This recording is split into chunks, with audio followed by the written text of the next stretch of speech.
Well, hello everybody. Welcome to another edition of the March Madness. I've been beginning to wonder if this was such a great idea or not, but this is a video that I've been wanting to do for a little while, and it was almost like a requested video. Someone asked me to do something similar to this, so I'm going to implement two ideas together. It was a question that was presented to me when I was trying to figure out different videos to do for this whole month, trying to get a somewhat of a simulated list or an ideas of different things to do, and a couple people gave me some ideas of some topics to cover, and one of them was this, and It's my biggest pet peeve, is what the question was really presented to me, is what was my biggest pet peeve in the hobby. And over the course of the last 4 years or so, being in the Facebook groups, there's been a myriad of things that bother me. And sometimes I can be easily agitated with, I always say, stupidity, and it's not always stupidity. Sometimes it's just ignorance, the not knowing. And so many people hear people say things or type things or that are in what we would call a position of power, I guess. So the administrators or moderators of the Facebook groups, which I'm one of many, people have been in the hobby for an extensive period of time. I mean, I know people, trust me, I see people in the groups that have been collecting or keeping for 15 to 20 years that don't know anything. I mean, the whole biology and taxonomy of spiders, after that long, you would think you would pick up certain things, and they just don't. But you always get that, well, I've been keeping for 15 years, or I've been keeping for 20 years, and it's not really hard to weed out the people that know what they're talking about versus the people that don't. It's not hard, but my biggest pet peeve, and this was presented to me, and I'm going to answer I'll give you the answer to the question. What is my biggest pet peeve in the hobby? And that is people giving out information that's not fact-based, and people that continually have to ridicule others for their setups when they never, ever show their own. I went through this with somebody.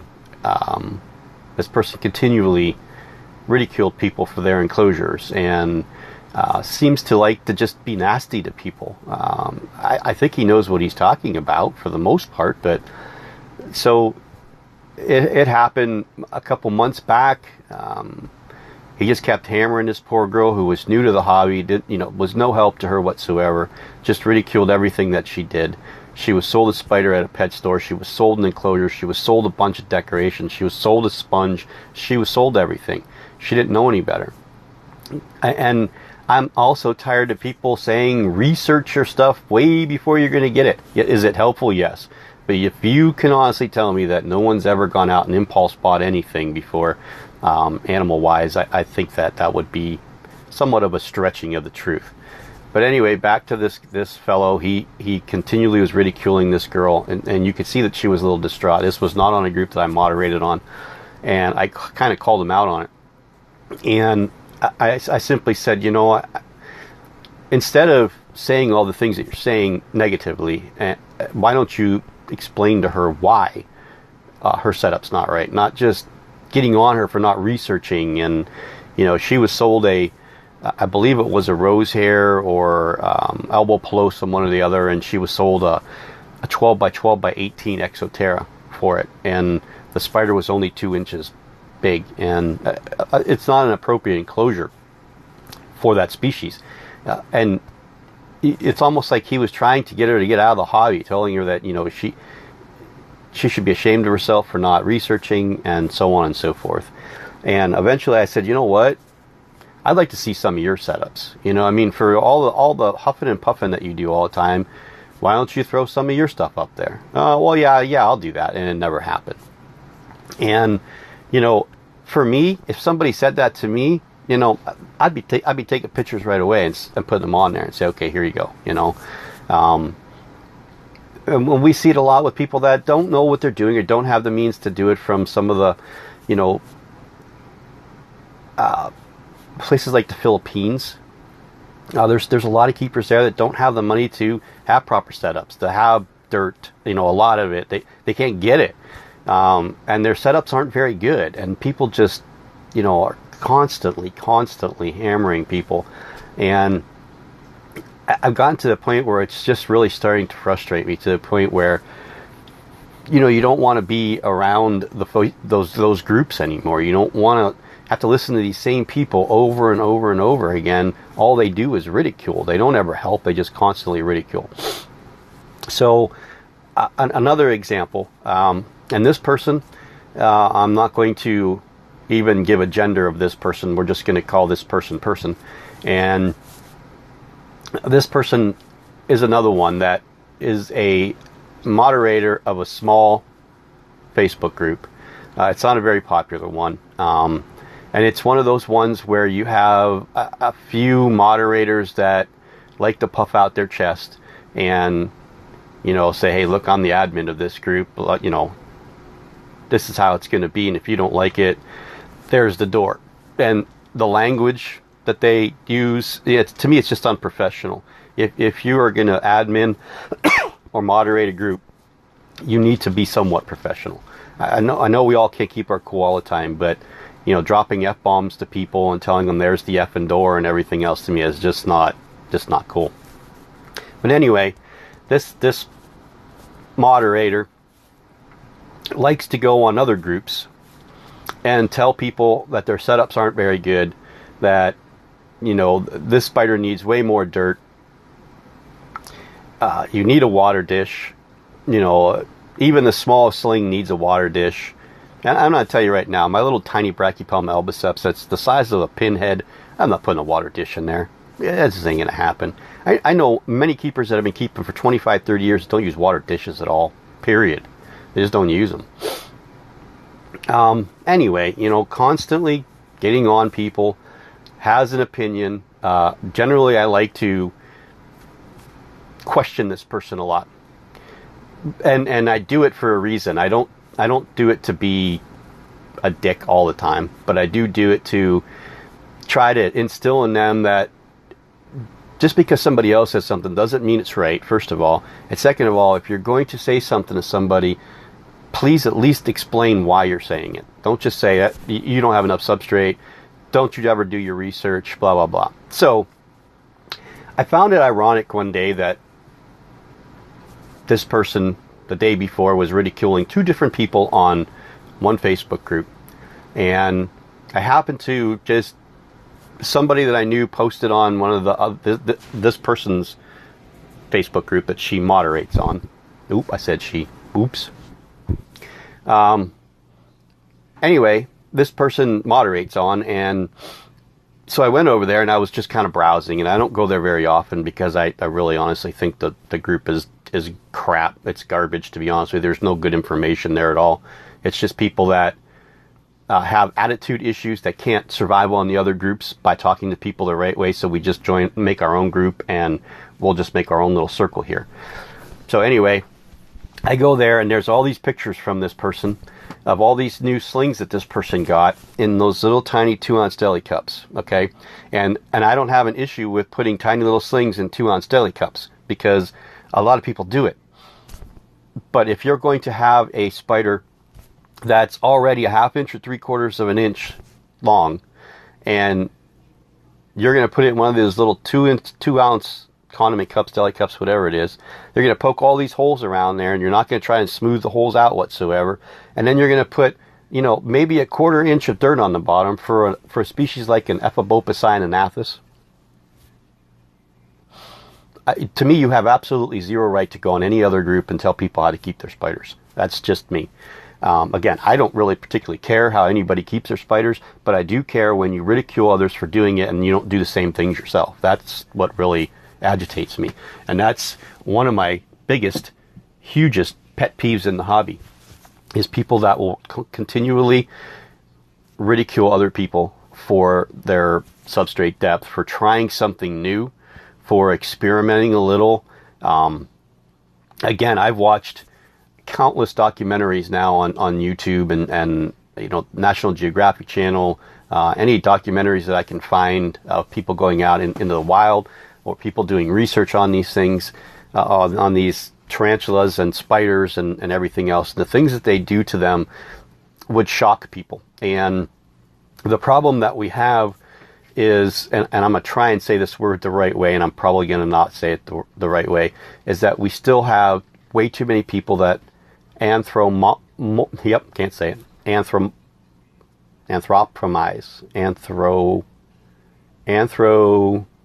I don't know. I can't say that word. I honestly, God, I can't say it. Somebody said, how can I say all these different Latin names and Greek names and African names for these binomial names for these spiders like that, but I can't say that name. I don't know what it is. My brain gets stuck in one spot. It just doesn't want to say that word. It's that long word that means anthropomizing. Maybe that's it. Where we try to put our human emotions onto our animals or our pets, and I found that just happens way too much. We don't realize that these creatures have been around for 300 million years. They've adapted to the point to continually adapt over those years and evolve over those years to survive almost any conditions, really. I mean, the only continent in the world that doesn't have spiders or tarantulas is South Antarctica. And you can imagine why. It's basically a big iceberg. But people that are, they make these spiders like they're glass. Like, I mean, I know they're fragile, creatures, the makeup of them, but the adaptability and the ability for them to live in conditions that aren't what they would live in if they were wild, But so my plea to everybody, in 2018, from this point on, try to be more positive to people. Try to be more informative to people. If you go to a Facebook group and you see a post and you think to yourself that you're not going to be nice on it, don't even comment on it. Just skip it. It's not going to kill you. No one's going to sit back and say, oh my God, this person didn't comment on this post. Why not? That's not going to happen. So try to be a little bit more positive and helpful and say, hey, look, I know that you were probably sold all this stuff at the pet store, and this poor girl that bought this stuff was probably only 20, 21, 22 years old, just out of college, probably her first pet that she ever bought on her own, and she got hammered and then left the group. And I can't condone it, so I sent a message to this person. I said, hey, come join this group. I'll make sure this stuff doesn't happen to you anymore. And she was reluctant, but she finally ended up did. And she's only posted a couple times, but at least she can read the information, and she's scared now. And that's the problem, is that these people get scared to post because they post a simple question, they just get hammered. And I mean, for a while there was a time that I was doing it, that I was constantly trying to find that one post that I could just say, what are you, an idiot, kind of thing. And over the course of time, I've realized that it's just not a productive way to go about life, period. And being able to be successful on the groups, because eventually people start realizing who you are, and they either A, block you, or B, they just don't listen to you anymore when you tell them things. And I didn't want that for me, and I don't want that for really anybody. There's people that's their only purpose being on those groups is to do that, is to troll people's posts, to be a jerk, try to get a rise out of people, make this long, huge argument, and then just make the post weigh something more than what it should have been. So again, that's my plea to you. I'm going to pause you right here for a second. I just have a few more things to say before we hit that mark that I can't actually work with this video. So give me a second. Okay, so kind of really what I wanted to boil this down to is just a challenge for everybody. And And I know most of the people that are on the YouTube Tarantula community group are all very nice people. I don't find a lot of animosity there, or I'm better than you there. It's a very civil place. But what I want to do is for those people that aren't on that that YouTube community, and when you're going into the other Facebook groups, again, I can name a whole bunch of them off. The UK groups that I belong to is Awesome Arachnids UK, and Tarantula Nation. Tarantula Keepers of the World is kind of UK based, but there's a lot of us Americans in that group. Then you have Tarantula Gossip, that's UK based. And you have here Tarantula Keepers, Tarantula Traders, the Tarantula Community, Midwest Fang Gang, Tarantula Enthusiast. There's a whole bunch of them. Tarantula Sales and Information.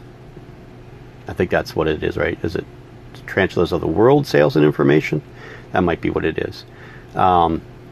There's a myriad of other ones that are real small that have 100 members or whatever. And again, some of the smaller groups are basically some people just kind of got frustrated with having to deal with rules, so they decide they want to just make a group and make their own rules and live by those. But whatever. And then there's also groups per state too. If anybody is interested, there's a Tarantula Keepers /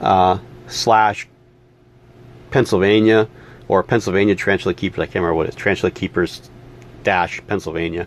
So there's one of those for every state, because Scott, who owns Tarantula Keepers, did that just so he didn't lose the name. So he made all 50 of those. I think he did one for Hawaii, even though I don't think there's anybody. I don't know if you can even keep tarantulas in Hawaii, to be honest with you, because you can't bring animals from other places there, and I doubt that. I don't think that they have any in Hawaii. So anyway, basically my challenge to you is for the rest of this month. I'm every day I'm trying to put out 2 videos for everybody every day for this whole entire month of March. As this was my brainchild, and I'm already on day whatever it is, 11, and it's starting to get a little tougher to try and figure out things to do. I do have a list of things I want to do. It's just a matter of, can I do it that day when I want to do it? And what I need to do is just pick a day, like tomorrow, and there's nothing going on. When my wife works a full day, I could just film 3 or 4 videos and have them ready to go. But anyway, my challenge to everybody is for the next 20 days, 19 days, whatever's left in March, is to, instead of trying to ridicule anybody, or if you feel that need that you have to, don't do it, but to try and be positive on all the groups. Try and give good, useful information, or steer the person to someone that can give them good, useful information, and just try to be a better person on the groups. I'm going to try my best to be a better person, and I tend to slip a little on Tarantula Gossip, and I apologize to those the moderators there. I don't think I do anything that breaks any rules. I do get a little not defensive even, but a little passionate about a few things, and a few topics that come up that I think are crap.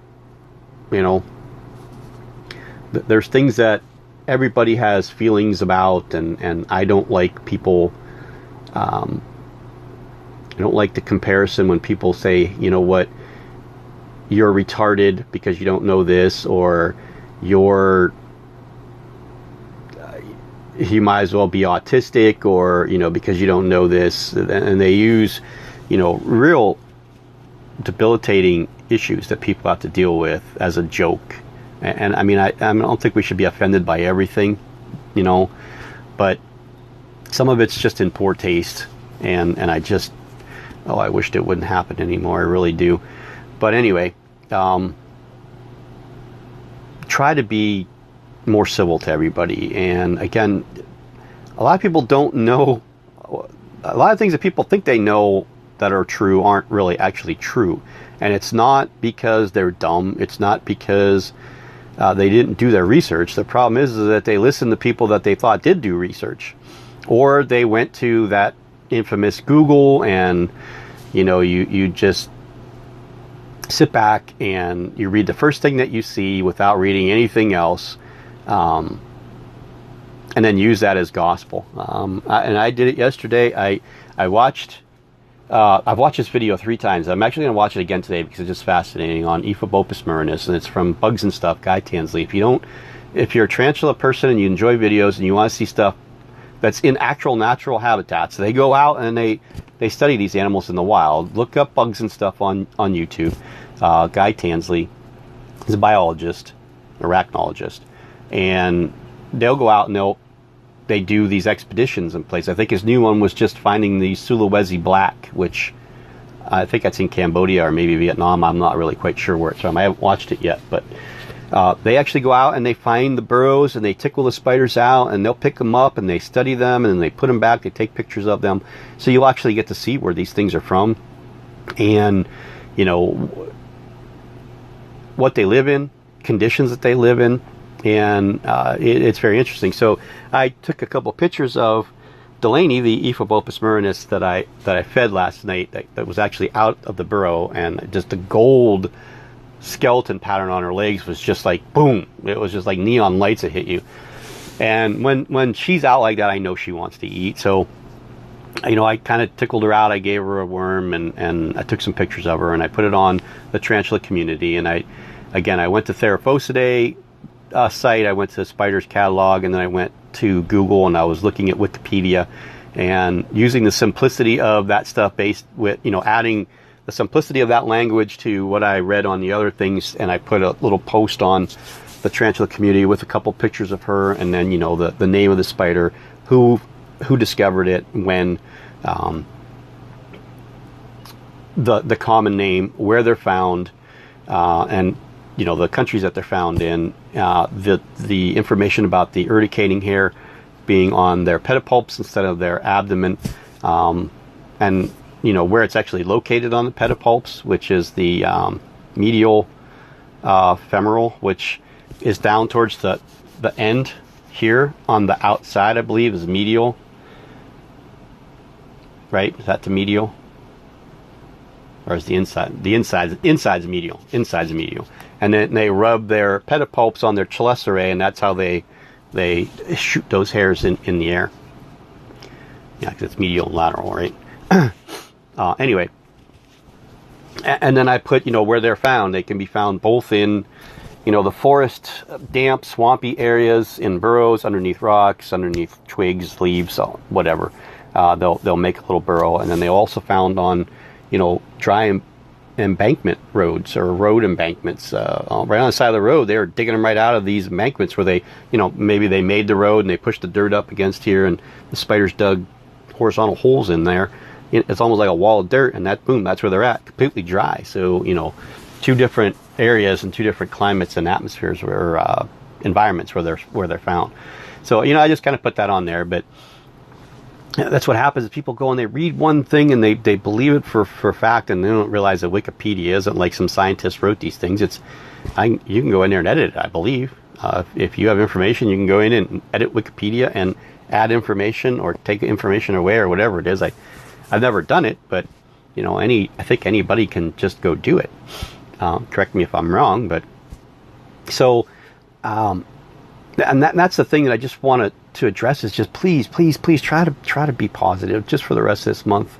And I know it may be hard for some people, but if we all can just do that, it makes your experience, I think, on the group so much better. Unless you're just that miserable of a person and you have to constantly have people step down and join you in your misery. And if that's the case, I don't know, go somewhere else, I guess. I don't know. I mean, not to push them on the reptile people, but get away from us. I don't know what else to say. But anyway, well, thanks for listening to me ramble on, and then I'm going to do another video, and this one, not everybody's going to want to watch the next one, because it's a little personal, and it's about something that one of my subscribers who constantly, every day, every video that I put out, she watches and she comments on it, and she's suffering from the same thing that I am. And I just wanted to do a quick video on what it's like to live with ulcerative colitis, and that's going to be the 11.5. and it's going to kind of be directed towards her. But you know, if you want to know what I go through daily or weekly or sometimes not at all, you know, feel free to tune in. Again, you'll get to know just a tad bit more about me, and we'll talk to you soon. Bye.